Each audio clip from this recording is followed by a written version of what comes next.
hours, Tyler, and what kind of threats are we really talking about with this storm?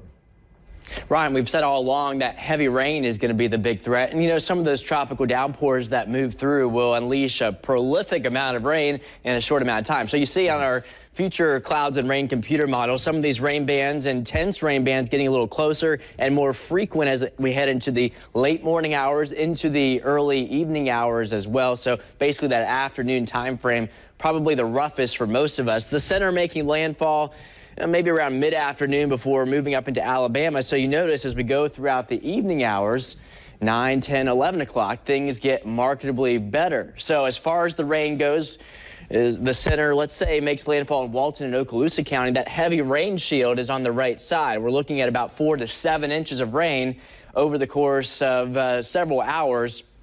And even into Tuesday, we're still talking about some heavy downpours for parts of our area. So rain, the biggest threat. We can't rule out some tropical storm force winds, and the greatest threat there is going to be from Bay County westward into Walton and Okaloosa County, where we're talking about maybe 40-mile-per-hour sustained winds. Gusts will be higher, maybe 50 and 60 miles per hour. Some of those rain bands pivot through the area, but still not everybody is guaranteed those tropical storm conditions. Obviously, it's not a great beach day. Surf is pretty high, 8 to 12 feet.